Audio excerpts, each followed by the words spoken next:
आपका स्वागत है education YouTube channel Nitin Kumar Bairwa. Video में साइंस मैथ के क्वेश्चनों को व्याख्या सहित सॉल्व कराएंगे और कंप्लीट आंसर की इसमें आपको मिलेगी। वीडियो में लास्ट तक बने रहना। वीडियो को लाइक करना, चैनल को सब्सक्राइब करना और कमेंट सेक्शन में अपनी राय कमेंट करके ज़रूर बताना।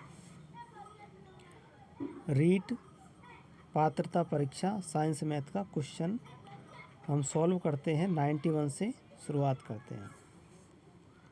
क्वेश्चन है, कितने समय में कोई धन का कुल राशि योग 15% वार्षिक साधारण ब्याज की दर से दुगना हो जाएगा। सबसे पहले प्रश्न को समझना होता है। प्रश्न में कहा है कि कुल धन साधारण ब्याज की दर से दुगना हो जाता है,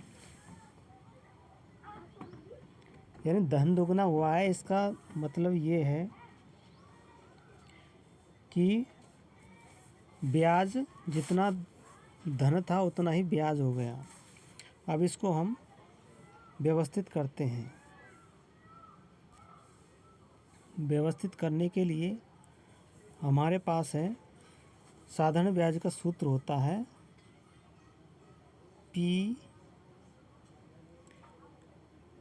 PRT।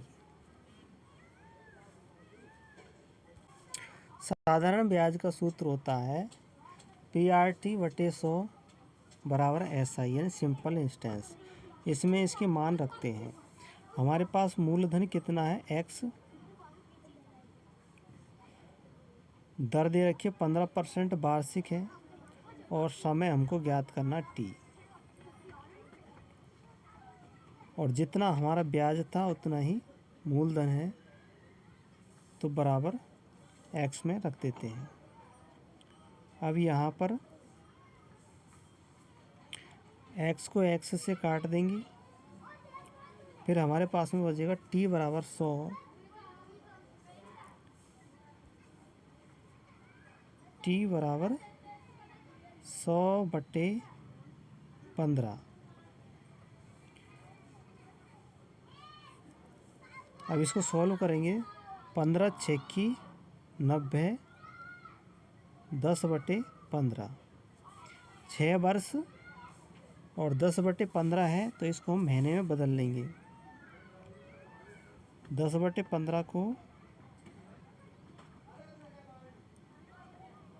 10/15 गुणे में 12, तो ये हो जाएगा, कट जाएगा 10 से 2 बार 5 और ये 3, 3 चौके 12, 4 दूनी 8, तो 8 माह हो जाएगा।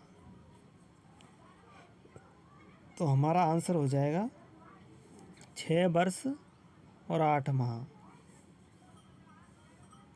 6 वर्ष 8 माह, ऑप्शन सी इसका राइट आंसर हो जाएगा।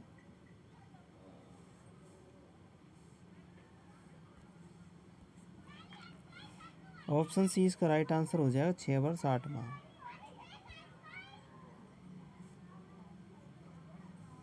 6 वर्ष 8 माह। अगला क्वेश्चन है, उपचारात्मक शिक्षण की प्रक्रिया कब तक चलती रहनी चाहिए?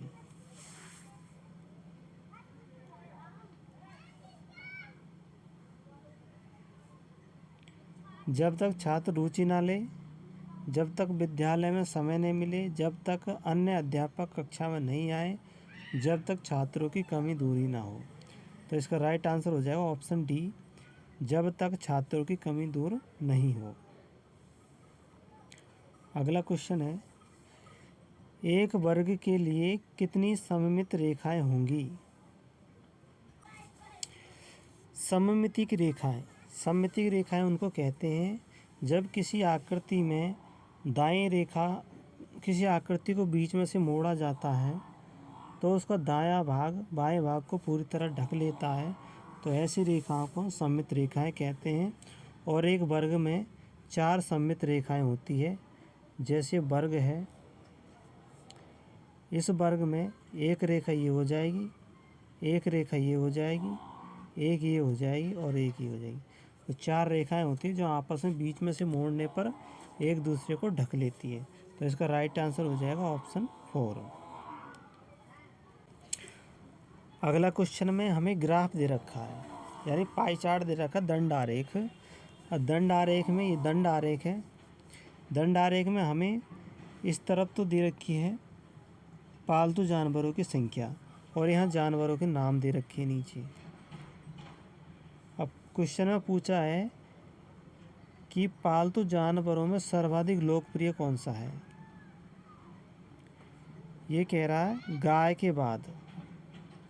तो सर्वाधिक लोकप्रिय है, जिसकी संख्या सबसे ज़्यादा होगी वही ज़्यादा लोकप्रिय होगा। तो गाय की संख्या सबसे ज़्यादा है, तो ये तो हो जाएगा सर्वाधिक, ये हो जाएगा सर्वाधिक लोकप्रिय। फिर उसके बाद में जिसकी संख्या कम है, फिर उसके बाद में ये वाली संख्या है 8, और 8 की कुत्ते की, तो कुत्ता सर्वाधिक लोकप्रिय हो जाएगा। पूरा विश्लेषण के साथ में वीडियो बनाएंगे, पूरा वीडियो देखना, हर क्वेश्चन का सही और ऑथेंटिक आंसर मिलेगा आपको यहाँ पे। 95 में गणित में उपचारात्मक शिक्षण नहीं है, ये बताना नहीं है। तो कमियों का निराकरण शीघ्र किया जाए, तो ये भी उपचारात्मक शिक्षण है। कमज़ोर विद्यार्थियों को पीछे की सीट पर बैठने के लिए कहना चाहिए, ये नहीं उपचारात्मक शिक्षण। छात्रों को व्यक्तिगत परामर्श दिया जाना चाहिए, ये भी सही है। और शिक्षण सहायक सामग्री का उपयोग करके अवधारणाओं को स्पष्ट किया जाना चाहिए, ये भी सही है। तो ऑप्शन बी इसका राइट आंसर हो जाएगा। अगला क्वेश्चन, सबसे छोटी संख्या जिसे दो घनों के योग के रूप में दो भिन्न प्रकारों से व्यक्त किया जा सकता है। निम्न में से सबसे छोटी संख्या जिसे दो घनों के योग के रूप में भिन्न भिन्न प्रकार से व्यक्त किया जा सकता है, तो वह सबसे छोटी संख्या कौन सी है। तो सबसे छोटी संख्या 1729। 1729 ऑप्शन ए। अब इसको कैसे व्यक्त करना है वो हम बताते हैं। यह 1729 बराबर है 1728 प्लस 1, ये हो जाएगी 12 का क्यूब प्लस 1 का घन, इन दोनों के योग के बराबर। दूसरा हो जाएगी 1000 प्लस 729, 1000 प्लस 729, 1000 हो जाएगा 10 का क्यूब प्लस 729 हो जाएगा 9 का क्यूब। तो हमारे पास में दो अलग अलग तरह से व्यक्त कर दिया है, तो इनका योग है, तो ऑप्शन ए इसका राइट आंसर होगा। अगला क्वेश्चन दिया गया पाई चार्ट है। यह एक पाई चार्ट है। पाई चार्ट में एक माह में बचत तथा विभिन्न मदों पर व्यय दर्शाया गया है। यदि परिवार की मासिक बचत 3000 रुपये हो तो भोजन पर व्यय ज्ञात करना है। यहाँ देखना मासिक बचत 3000 रुपये है, तो बचत यहाँ पे कितनी है 15%। तो इसको हल करेंगे तो ये हो जाएगी 15% बचत है, और ये है 3000 बचत, ये बराबर है 3000 15% के बराबर है। तो अब कह रहा है तो 1% निकालेंगे तो 3000/15 हो जाएगा, 1% के बराबर आ जाएगा। फिर कह रहा है कि जो भोजन पर व्यय है, तो भोजन का बचत का इसमें दे रखा है, भोजन का इसमें दे रखा 25%, तो इसको हम 25 से गुणा कर देंगे, 1% का आ जाएगा। तो यहाँ पर हो जाएगा 15 दूनी 30, यानी कि 200 इधर बचेंगे, 25 दूनी 50, तो ये हो जाएगा 5000। तो 5,000 कहाँ पर दे रखा? ऑप्शन सी इसका राइट आंसर हो जाएगा, 5,000। अब इस क्वेश्चन को कैसे हल करेंगे? क्वेश्चन दे रखा है, दी गई आकृति में पी क्यू समांतर है एस आर के तथा पी एस लंब है पी क्यू, पी एस लंब है पी क्यू पर। यदि पी क्यू बराबर 11 सेंटीमीटर, पी एस बराबर 8 सेंटीमीटर तथा क्यू आर बराबर 10 सेंटीमीटर हो तो आकृति पी क्यू आर एस का क्षेत्रफल ज्ञात करना है। अब इसका क्षेत्रफल ज्ञात करना है। यह एक समलंब चतुर्भुज है, लेकिन हमें एस आर की लंबाई नहीं दे रखी। समलंब चतुर्भुज का क्षेत्रफल का सूत्र होता है, समलंब चतुर्भुज का सूत्र होता है, समलंब चतुर्भुज का सूत्र होता है 1/2 समांतर भुजाओं का योग गुणा ऊंचाई। समांतर भुजाओं का योग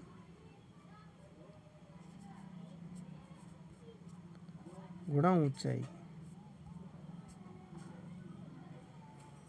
अब यहाँ पर हमें तो इसको हम करने के लिए इसका हम त्रिभुज बना देते हैं। त्रिभुज बनाने के बाद हमें हम जानते हैं इस त्रिभुज की भुजा ज्ञात करनी है। भुजा ज्ञात करने के लिए हमारे पास होता है कर्ण स्क्वायर बराबर लंब स्क्वायर प्लस आधार स्क्वायर। तो हमें आधार ज्ञात करना। कर्ण दे रखा हमको 10, लंब दे रखा है 8 और आधार हमें निकालना है, तो इसको हम x मान लेंगे। 100 हो जाएंगे। 100 में से हम 8 8 64 घटाएंगे तो हमारे पास में आएगा 36।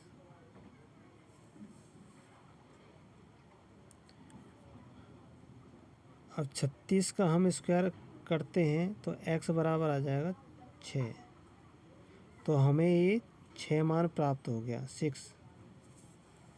अब 6 यहाँ पे हो जाएगा तो ये हमें प्राप्त हो जाएगी 5।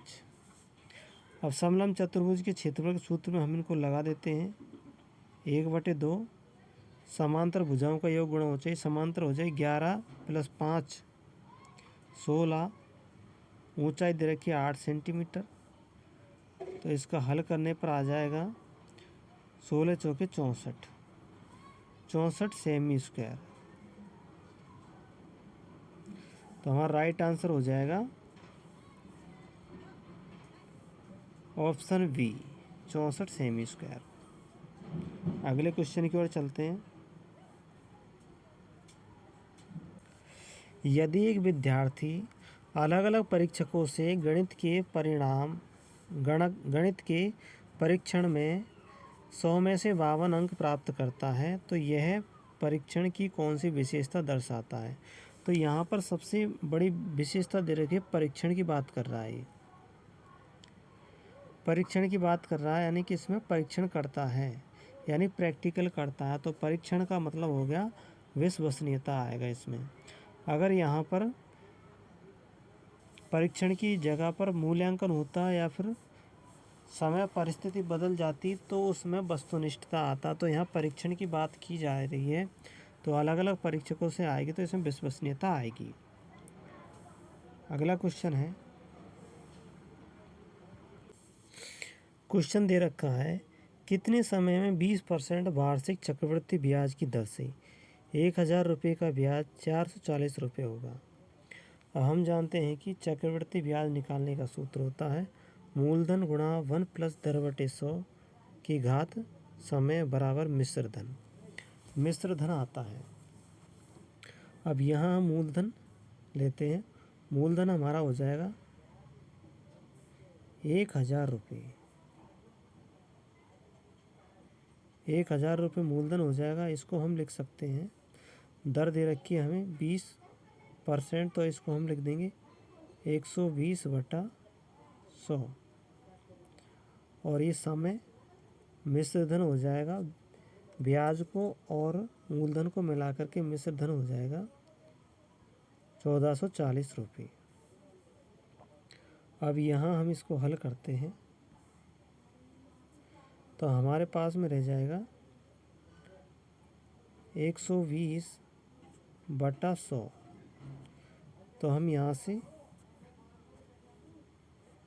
0 से 0 काट देते हैं और घात में हम t रख देते हैं। तो t कितना आएगा? तो यहाँ भी हम इस 0 को इस 0 से काट देते हैं तो बचेगा हमारे पास में 144/100। अब इसको हम 144/100 को हम कैसे लिख सकते हैं? इसको ऐसे भी लिख सकते हैं 12/10 की स्क्वायर, यानी दोगुना भी कर सकते हैं तो 2 आएगा। तो t बराबर हमारे पास मिल जाएगा 2। तो ऑप्शन बी इसका राइट आंसर होएगा 2 वर्ष। अगले क्वेश्चन की ओर चलते हैं। गणित शिक्षण में मूल्यांकन में ब्लूप्रिंट है। ब्लूप्रिंट का उपयोग किया जाता है प्रश्न पत्र निर्माण की आधारशिला। जब प्रश्न पत्र तैयार किया जाता है तो उससे पहले ब्लूप्रिंट बनाते हैं। तो ऑप्शन बी इसका राइट आंसर हो जाएगा। अगले क्वेश्चन की ओर चलते हैं। क्वेश्चन है, किसी 8 सेमी भुजा वाले घन से काटकर बनाए जा सकने वाले बड़े से बड़े बेलन के वक्र पृष्ठ का क्षेत्रफल होगा। तो यहाँ पर देखिए घन है हमारे पास में, ये घन बना लिया, घन जिसकी प्रत्येक भुजा की लंबाई 8 सेंटीमीटर है। 8 सेंटीमीटर है तो यहाँ पर हम घन देखते हैं तो बेलन की ऊंचाई कितनी आ जाएगी? 8 सेंटीमीटर। अब बेलन का आधार होता है वृत्ताकार, तो इसकी त्रिज्या हो जाएगी 4 सेंटीमीटर। तो हम जानते हैं बेलन के वक्र पृष्ठ का क्षेत्रफल ज्ञात करना होता है तो लंबाई गुणा चौड़ाई होती है। तो यहाँ पर परिधि हो जाएगी, परिधि इसकी लंबाई में आ जाएगी और ऊंचाई इसकी चौड़ाई में हो जाएगी। तो परिधि हो जाएगी हमारी 2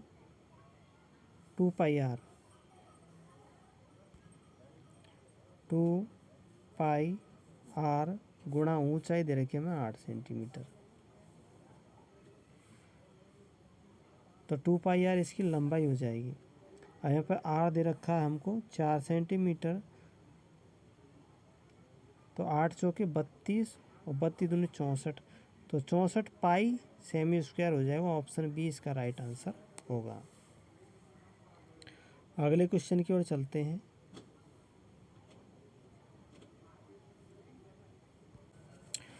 प्रश्न है 3/7, 2/9, 5/11, 1/4 को आरोही क्रम में लिखना है, बढ़ते हुए क्रम में लिखना है।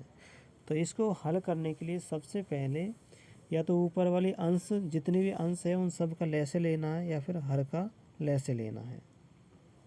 तो यहाँ पर हमें आसान होगा लैसे लेने के लिए। 3, 2, 5, 1 का हम लैसे लेंगे। तो लैसे लेने के बाद हमें लैसे प्राप्त होगा 30, हमें लैसे प्राप्त हो जाएगा। 30 हमें लैसे प्राप्त हो जाएगा ऊपर वाली संख्याओं का। अब यहाँ हम लिखना शुरू करते हैं। पहली संख्या 3/7 है, तो 3 का भाग 30 में देंगे 10 बार जाएगा। तो पहली संख्या को 10 से गुणा करेंगे तो 30 आएगा, और तो नीचे वाले को भी 10 से गुणा करेंगे तो 70 हो जाएगा। फिर अगली संख्या है, इसको हम 15 से गुणा करेंगे तो 30 आएगा। तो 15 नाम 135 हो जाएगा नीचे वाली संख्या। फिर अगली संख्या करेंगे 5 6 का 30, तो 11 6 की 66 हो जाएगा। फिर अगली संख्या है 30 है, तो 30 चौके 120। अब यहाँ पर देखते हैं कि जो सबसे बड़ी संख्या होगी वही सबसे छोटी संख्या होगी। तो सबसे बड़ी संख्या कौन सी है? 135। दूसरे नंबर की संख्या सबसे बड़ी है, तो हमने 2/7 9 लिख दिया। फिर उसके बाद में उससे छोटी संख्या कौन सी? 120। तो 120 चौथे नंबर की संख्या, तो 1/4 लिख दिया। फिर 120 से छोटी संख्या कौन सी? 70। 70 पहले नंबर की, 3/7 लिख देंगे। फिर इसके बाद में लास्ट की संख्या 66। 66 तीसरे नंबर की है, तो 5/11। तो ये देखना 2 1 3 5, 2 1 3 5 किस में आ रहा है? तो ये ऑप्शन बी में आ रहा है। तो ऑप्शन बी ही इसका राइट आंसर हो जाएगा, ऑप्शन बी। इस तरह से इसको हल करेंगे। अब अगले क्वेश्चन की ओर चलते हैं। छोटी कक्षाओं में गणित की नीरसता को दूर करने के लिए उपयुक्त शिक्षण विधि है।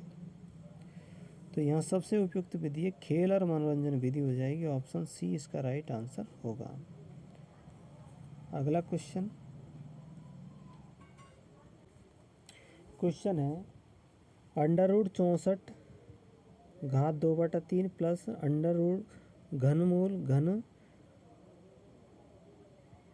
√64 की घात 3/2 प्लस 5 √32 की घात 0। अब इसको हल कैसे करना है? तो हल करने के लिए 64 है, 64 का अंडर रूट करेंगे तो 8 × 64 आएगा, 8 × 64। तो यहाँ हम लिख देते हैं 8 × 64, 8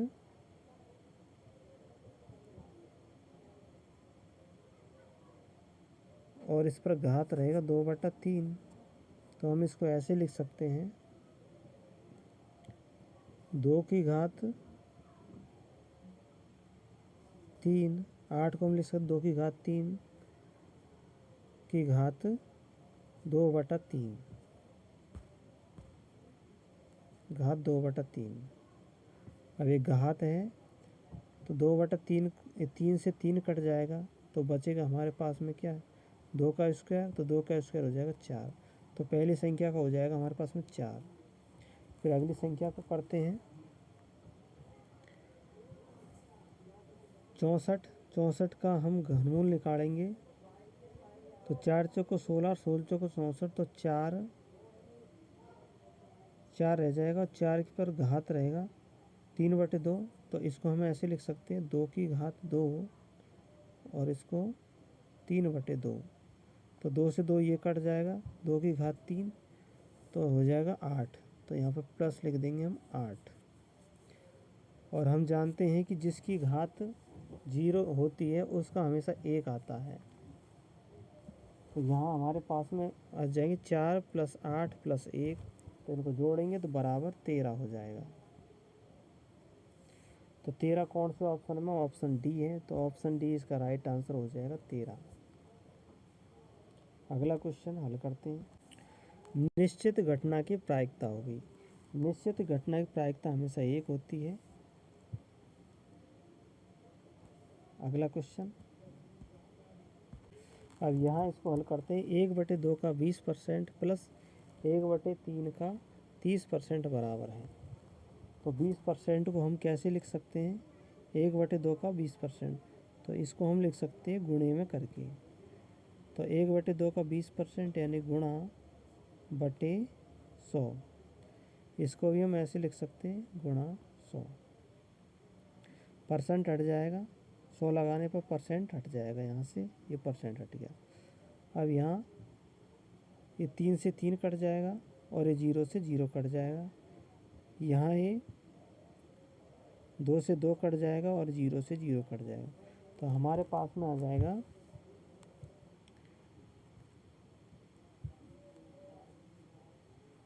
2/10। 2/10 को लिख सकते हैं हम 1/5। 1/5 है। अब इसमें उत्तर में देखना है कि 3/6 का 50%, 1/4 का 40%, 1/5 का 50% और 2/5 का 50%। अब 2/5 का 50% निकालते हैं।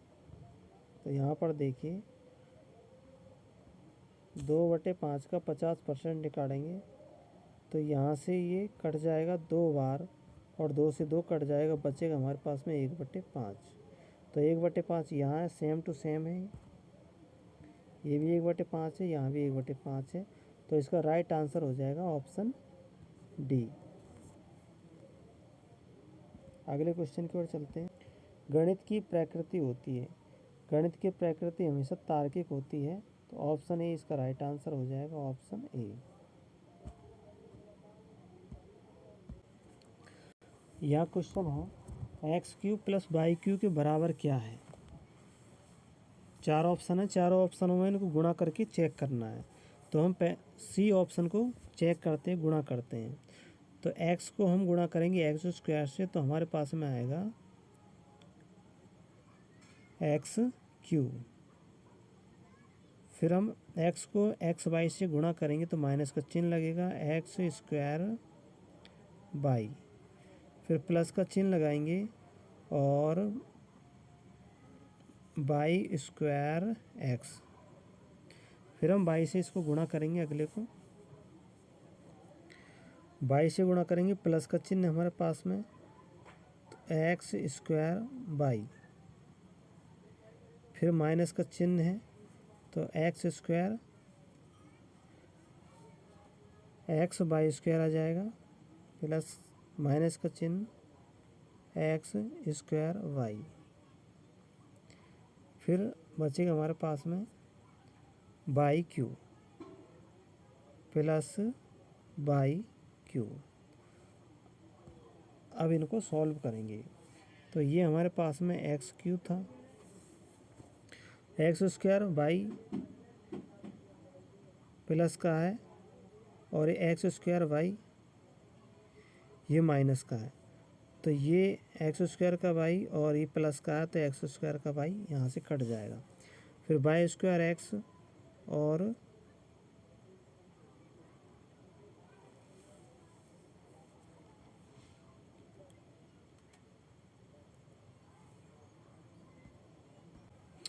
फिर यहाँ पर ये y² x है, प्लस का है, और ये माइनस का y² x है, तो ये भी यहाँ से कट जाएगा। तो बचेगा हमारे पास में क्या, x³ + y³। तो ये ऑप्शन सी इसका राइट आंसर हो जाएगा, ऑप्शन सी।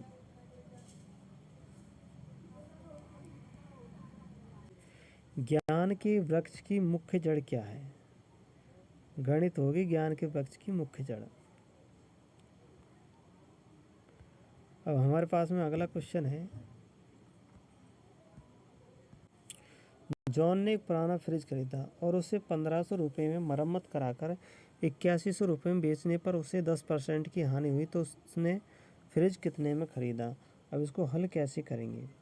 इसको हल करने के लिए हमेशा जो लाभ हानि होती है वो क्रय मूल्य पर होती है। तो क्रय मूल्य हमने x मान लिया, x हमारा क्रय मूल्य हो गया, और x हमें हानि हुई है, तो x में से हम घटा देंगे। इसको बेचा 8100 रुपये में, तो 8100 रुपये में से घटा देंगे तो हमारा ब्याज आ जाएगा, और ये प्रतिशत निकालना है, और बराबर हमें 10% की हानि हुई है। तो ये हमारा सूत्र बैठ गया। अब इसमें को हल करने के बाद में हमारे पास में x बराबर हमें प्राप्त होगा 9000। 9000 में से हम 1500 घटा देंगे, तो हमारे पास में जाएगा 7500। तो इसका राइट आंसर हो जाएगा ऑप्शन ए, 7500 इसका राइट आंसर हो जाएगा। अगला क्वेश्चन, एक पासे के एक उछाल में उसके ऊपरी फलक पर एक अभाज्य संख्या प्राप्त होने की प्रायिकता क्या है। तो हम जानते हैं कि पासे में फलकों की संख्या कितनी होती है, 6, और अभाज्य फलक कितने होते हैं, 3, और 3 ही भाज्य फलक होते 3। तो एक बार उछालेंगे तो कितनी प्रायिकता होगी। इसको इससे काट देंगे, तो काटने के बाद हमारे पास में 1/2 प्राप्त होगा। तो राइट आंसर हो जाएगी 1/2 प्रायिकता होगी। अगला क्वेश्चन है, गुणन की अवधारणा का परिचय देते हुए कक्षा सेकंड का एक अध्यापक एक शाब्दिक समस्या से आरंभ करता है कि एक परिवार में 3 सदस्य हैं और प्रत्येक सदस्य को दोपहर भोजन में 4 रोटी की आवश्यकता है, तो कुल कितनी रोटियों की आवश्यकता होगी। अवधारणा के परिचय के लिए इस प्रकार की शाब्दिक समस्याओं का मुख्य उद्देश्य क्या है। इसका बच्चों के संचारण कौशल में वृद्धि करना, यानी वास्तविक परिस्थितियों का गणितीय समस्याओं से संयोजन करने की सामर्थ्य को विकसित करना। तो इसका राइट आंसर हो जाएगा ऑप्शन बी। अगला क्वेश्चन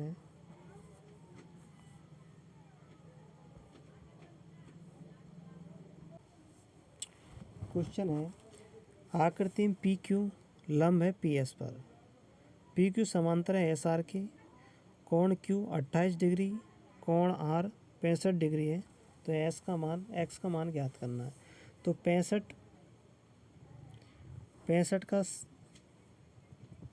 एक ही रेखा पर बनने वाले कोण 180 डिग्री के होते हैं, तो 65 ये हो जाएगा, तो 180 में से 65 घटाएंगे तो ये हो जाएगा 115 का।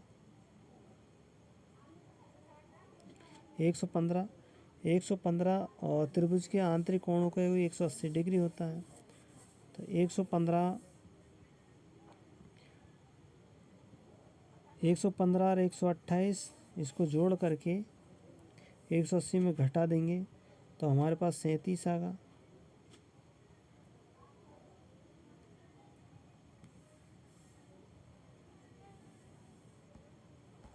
तो इसको हम फिर से हल करते हैं। 65 है, 180 में से 65 घटाएंगे, 180 में से 65 घटाएंगे, 65 घटाने के बाद हमें प्राप्त होता 115 डिग्री। तो ये जो मान होगा ये वाला हो जाएगा 115 डिग्री। त्रिभुज के आंतरिक कोणों का 180 डिग्री होता है, तो 28 को यहाँ पर जोड़ेंगे, 28 को 115 में जोड़ेंगे, 115 में जोड़ने के बाद हमें प्राप्त होगा 143। 143 को 180 में से घटाएंगे तो हमारे पास में आएगा 37। तो ये वाला कोण भी कितना हो गया, 37 डिग्री का हो जाएगा, 37 डिग्री का हो जाएगा ये कोण भी 37 डिग्री का।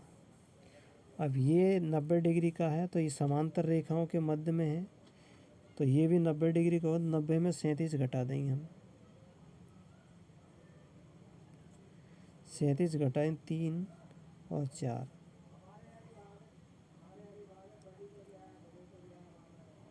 5, तो ये हो जाएगा हमारा 8 में से 3 गए तो 5, 53 डिग्री का होगा एक्स। तो एक्स बराबर कितना होगा, 53 डिग्री का। तो ऑप्शन सी इसका राइट आंसर हो जाएगा। क्वेश्चन नंबर 115 को हल कैसे करेंगे। तो इसको हल करने के लिए क्या करते हैं, ऑप्शन से इसको हल करेंगे। ऑप्शन में दे रखा है पहले हमें 2 + √3, तो 2 + √3 को 2 + √3 से गुणा करेंगे। तो यहाँ हम गुणा करके देखते हैं तो क्या आएगा हमारे पास में, 2 को 2 से गुणा करेंगे 4 प्लस,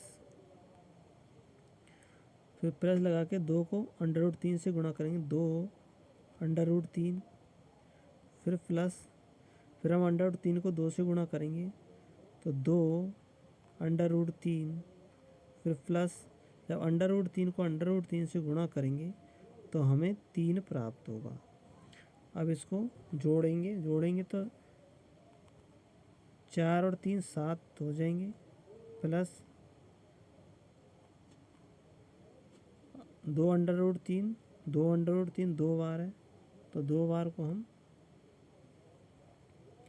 2 से गुणा कर देंगे, 2 2 4 √3। तो हमारे क्वेश्चन में जो दे रखा वही आ गया तो इसका ऑप्शन ए इसका राइट आंसर हो जाएगा, 2 + √3। अगला क्वेश्चन है, तथ्य एक अनुभव आश्रित सत्यापनीय प्रेक्षणीय है, यह कथन दिया था।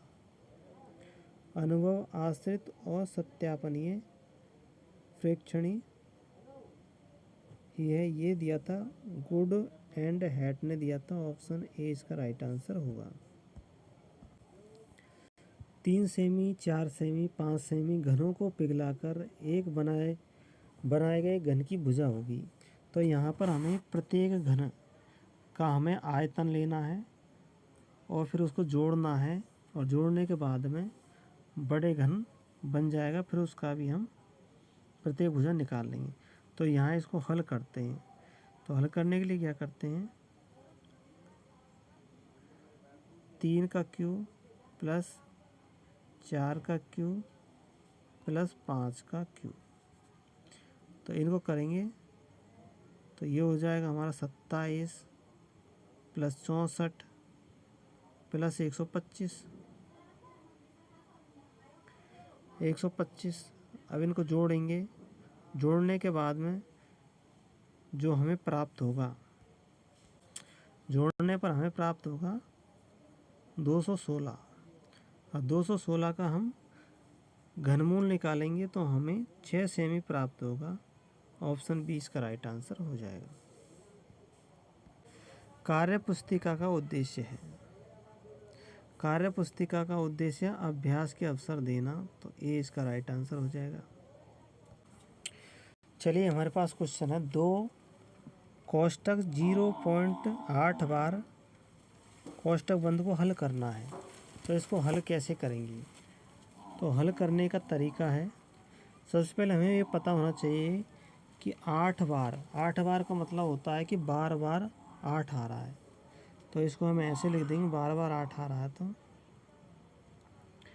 ये 0.8 फिर 8 फिर 8 फिर 8 फिर 8 फिर 8। जब ये इस तरह से होता है तो इसको हम बार लिख देते हैं एक के ऊपर लिख करके। अब हमें गुणाम दे रखा 2, ठीक है, तो हम इसको 2 से गुणा करेंगे, और 2 से गुणा करेंगे तो 8 दूनी 16 का 6 हासिल लगी 1, 8 दूनी 16 और 1 17, फिर 8 दूनी 16 और 1 17, फिर 8 दूनी 16 और 1 17 हासिल लगी 1, फिर इस तरह से 7 7 7 कई बार आएगा। जितनी बार हम इन्हें गुणा करेंगे, दशमलव दे रखा, पॉइंट लगा दिया। अब यहाँ पर देखिए बार बार कितना आ रहा, 7 आ रहा, तो इसको हम ऐसे लिख सकते हैं, इसको हम इस तरह से लिख सकते हैं 1.7 बार। तो 7 बार का मतलब है कि 7 जो संख्या है वो बार बार रिपीट हो रही है। तो यहाँ पर जो ऑप्शन में कौन सा होएगा राइट आंसर, तो ऑप्शन डी इसका राइट आंसर हो जाएगा, 1 बार 7, 1 बार 1.7 बार, तो डी इसका राइट आंसर हो जाएगा। क्वेश्चन है, किसी समबाहुभुज का प्रत्येक बहिष्कोण उसके अंतःकोण का 2/7 भाग है, तो उसकी भुजाओं की संख्या होगी। तो उसकी भुजाओं की संख्या कैसे ज्ञात करनी है, तो भुजाओं की संख्या ज्ञात करने का सूत्र होता है n बराबर 360 बटे भाय कोण। तो भाय कोण का मान हम मान लेते हैं x यहाँ पर, ठीक है। अब यहाँ पर दे रखा है कि प्रत्येक भाय कोण और अंतः कोण का अनुपात दे रखा 2/7। तो हम जानते हैं कि जो एक सीधी रेखा होती है और उस पर होते हैं ये भाय कोण और अंतः कोण बनते हैं,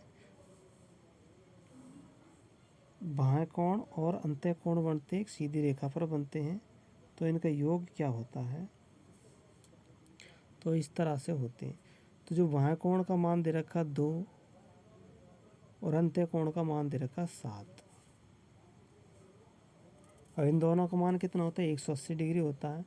तो हम भाय कोण का मान निकालने के लिए 2/9 गुणा 180, इन दोनों का योग 180 डिग्री होता है।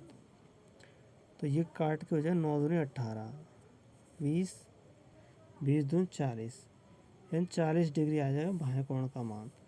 तो x की जगह पे हम रख देते हैं 40 डिग्री।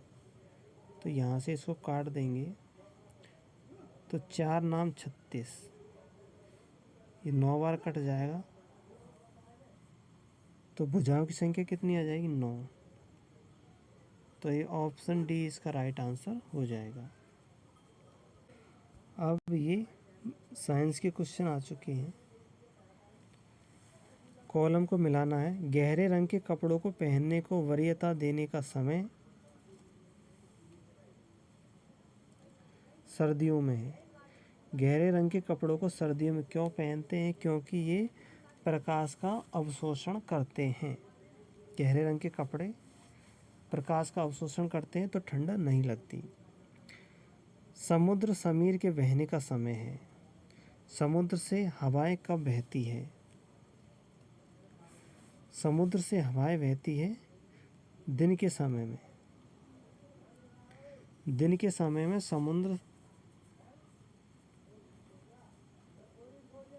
समुद्र से स्थल की ओर हवाएं बहती है, क्योंकि स्थल गर्म हो जाता है। गर्म होने से वायुदाब कम हो जाता है, तो समुद्र से हवाएं चलती हैं स्थल की ओर दिन में। हल्के रंग के कपड़ों को पहनने को वरीयता देने का समय कब है?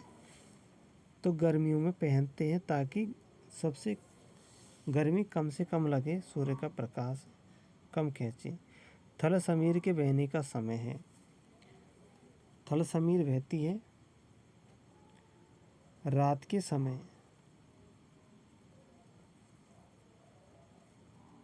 तो रात्रि के समय थल समीर चलती है, यानी स्थल से समुद्र की ओर रात के समय चलती है। तो ऑप्शन सी इसका राइट आंसर हो जाएगा। अगला क्वेश्चन है, विश्व स्वास्थ्य संगठन ने एक शहर के लिए कितने डेसिबल को सुरक्षित शोर माना है? 65 डेसिबल को। एल्कीन का उदाहरण है। तो एल्कीन का होता है, सूत्र होता है CnH2n। तो यह 2 दूनी 4, ऑप्शन सी यानी बी C2H4। अगला, श्वसन के दौरान ग्लूकोज के विखंडन के प्रथम चरण में बनने वाला अणु है। पायरुविक अम्ल के 2 अणु बनते हैं ग्लाइकोलाइसिस की क्रिया द्वारा, ऑप्शन बी पायरुवेट। क्लोड क्षार प्रक्रिया की रासायनिक समीकरण है 2NaCl + 2H2O 2NaOH + Cl2 + H2। क्लोड क्षार प्रक्रिया की रासायनिक समीकरण, ऑप्शन डी इसका राइट आंसर हो जाएगा। अगला क्वेश्चन है,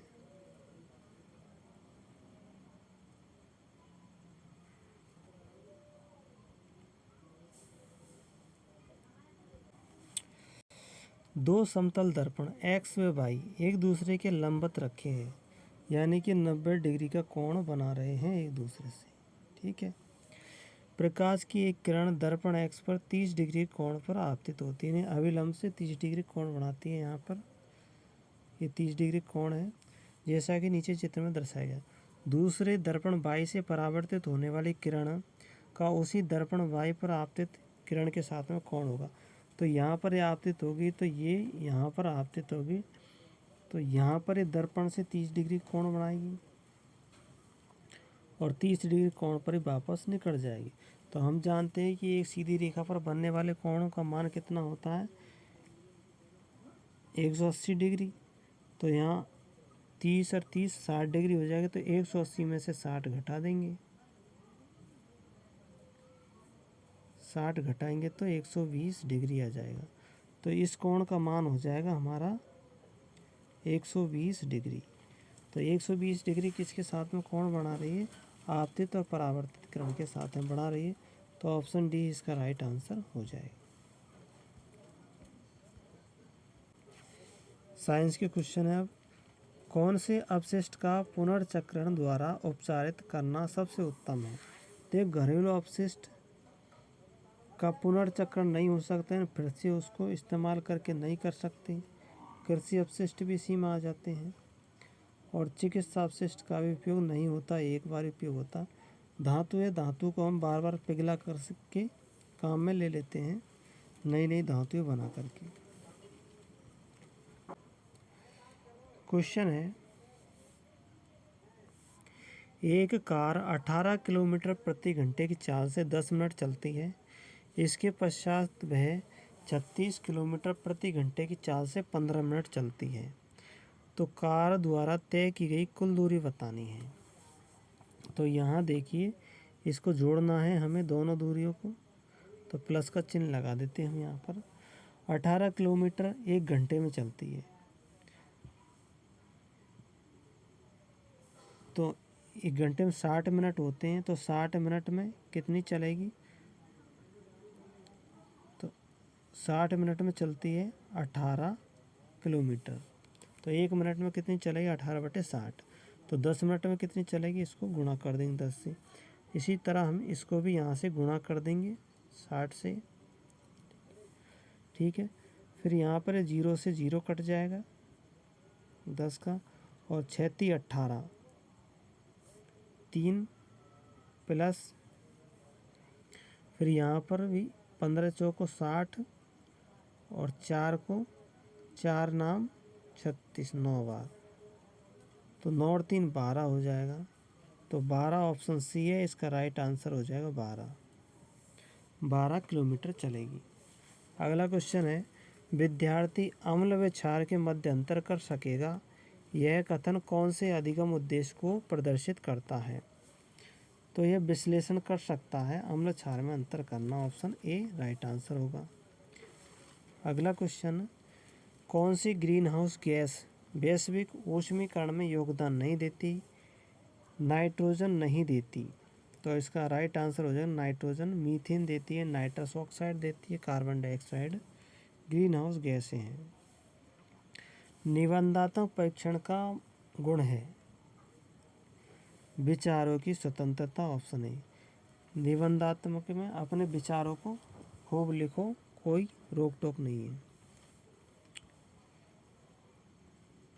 फिर अगला क्वेश्चन है कि रेखीय गति में नियत चाल से गतिशील किसी वस्तु की गति को दर्शाने वाले सही दूरी समय ग्राफ है। नियत चाल यानी चाल उसकी फिक्स है, तो समय के साथ में दूरी भी समान तय की जाएगी। तो यहाँ चाल का सूत्र होता है, चाल बराबर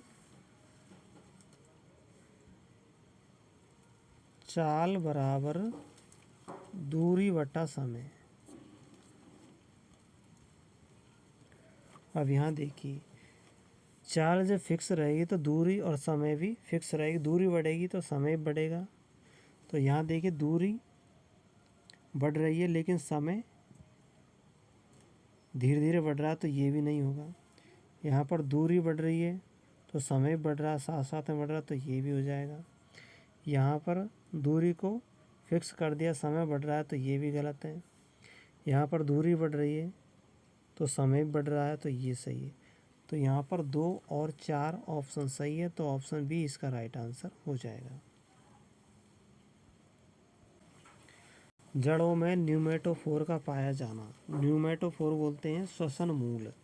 तो श्वसन मूल पाए जाते हैं लवणोद्भिद पादपों में पाई जाती है। काला हिरण कौन से वन्यजीव अभयारण्य में है? तो ताल छापर चूरू में है काला हिरण, काला मृग पाया जाता है। एक मच्छर के पंखों के कंपन का आवर्तकाल 0.005 सेकंड है, तो इसके पंखों के कंपन की आवृत्ति क्या होगी? हम जानते हैं कि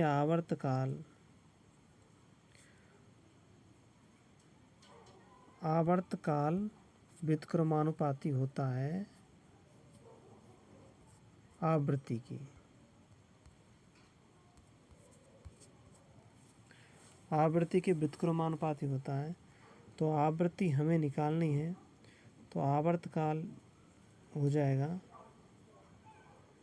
0.005 बटा 1 करेंगे तो हमें प्राप्त हो जाएगा 200 हर्ट्ज आएगा। भाग देने पर कौन सी शिक्षण सहायक सामग्री दृश्य श्रव्य सामग्री में शामिल है? तो दृश्य श्रव्य में आ जाएगा। रेडियो नहीं है, मॉडल भी नहीं है, ग्रामोफोन सिर्फ सुनने का है, तो जो चलचित्र है ये दृश्य श्रव्य में आ जाएगा। रुधिर का थक्का जनने के लिए विटामिन के चाहिए, तो डी ऑप्शन होगा। गेहूं में हिलबंट रोग के प्रति प्रतिरोधक किस्म है हिमगिरी, ऑप्शन डी आंसर होगा।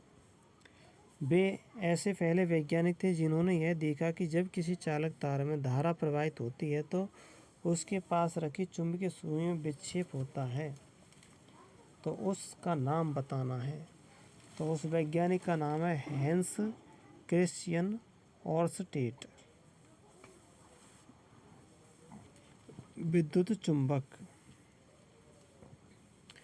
दो घुलनशील द्रवों के मिश्रण को पृथक करने की युक्ति है। द्रव को पृथक करने की युक्ति है आसवन विधि। आसवन विधि से शराब भी बनाई जाती है, जिसमें अल्कोहल और पानी को पृथक किया जाता है, दोनों द्रव में होते हैं। ठीक है। फिर पादप कोशिका को जंतु कोशिका से अलग करने वाला कोशिका अंगक है।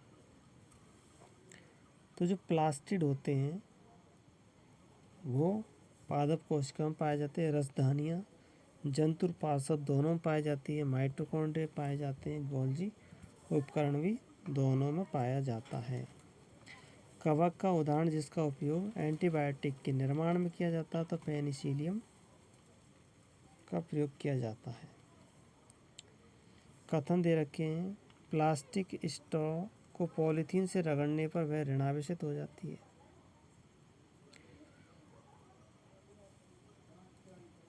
कांच की छड़ को रेशम से रगड़ने पर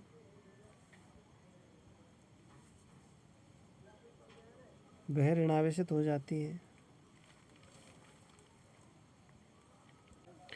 प्लास्टिक और पॉलीथीन, इन प्लास्टिक और पॉलीथीन नाम एक ही है, पर्यायवाची है, तो ये इसका गलत हो जाएगा। कांच की छड़ को रेशम से रगड़ने पर ऋणावेशित हो जाती है, तो कांच की छड़ पर क्या ऋणावेश आ जाएगा? तो ऑप्शन 2 इसका राइट आंसर हो जाएगा, केवल 2 यानी बी इसका सही होगा। 1 मोल नाइट्रोजन का द्रव्यमान है। 0.1 मोल N2 का द्रव्यमान होगा। तो यहाँ पर जानते हैं कि मोल बराबर होता है भार बटे अणुभार। अणुभार भार बटे अणुभार।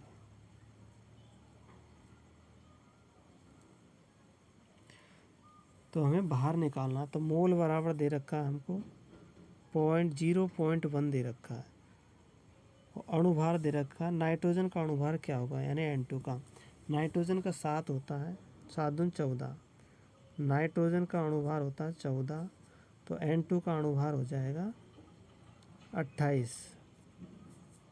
28 को गुणा करेंगे तो हमें प्राप्त होगा 2.8, तो 2.8 ग्राम हो जाएगा 0.1 मोल नाइट्रोजन का।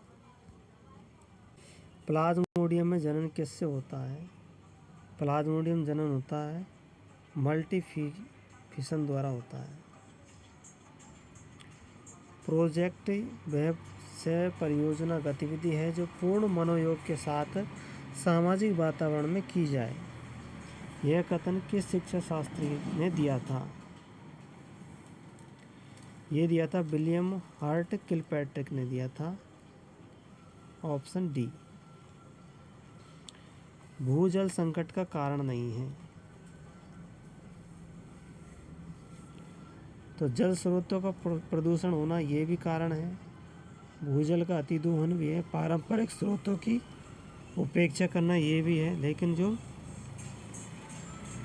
वर्षा जल संचय ये नहीं है भूजल संकट का कारण। ऑप्शन सी इसका राइट आंसर हो जाएगा। गुजरात के भुज शहर में 26 जनवरी 2001 को घटित प्राकृतिक त्रासदी जिससे अनेक व्यक्ति प्रभावित हुए थे वो था भूकंप, अर्थक्वेक। प्रसव के दौरान गर्भाशय पेशियों का संकोचन ऑक्सीटोसिन द्वारा होता है। उभयधर्मी ऑक्साइड है Al2O3। तो ये थे हमारे साइंस मैथ के क्वेश्चन। वीडियो कैसा लगा आपको कमेंट सेक्शन में कमेंट करके ज़रूर बताना। वीडियो को लाइक करना, चैनल को सब्सक्राइब करना और वीडियो में लास्ट तक बने रहने के लिए आपका बहुत बहुत धन्यवाद। वीडियो कैसा रहा कमेंट सेक्शन में अपनी राय ज़रूर दे करके बताना। आपको और वीडियो देखने हैं तो इसी वीडियो के लास्ट में प्लेलिस्ट है, वहाँ पर आपको मिल जाएगा। चैनल पर भी प्लेलिस्ट है, वहाँ भी देख लेना आप। रीट के जितने भी क्वेश्चन हैं एग्ज़ाम के पेपर, वो सारे पेपरों के वीडियो आपको मिल जाएंगे पूरे विश्लेषण और व्याख्या के साथ में।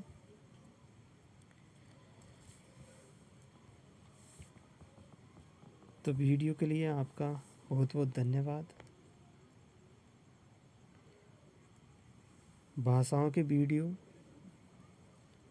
लेवल 1 और लेवल 2 के मिलेंगे, भाषा फर्स्ट और भाषा सेकंड के मिलेंगे, साइंस मैथ के, SST के और लेवल 1 के जितने भी सीरीज़ है उन सब के वीडियो आपको मिल जाएंगे।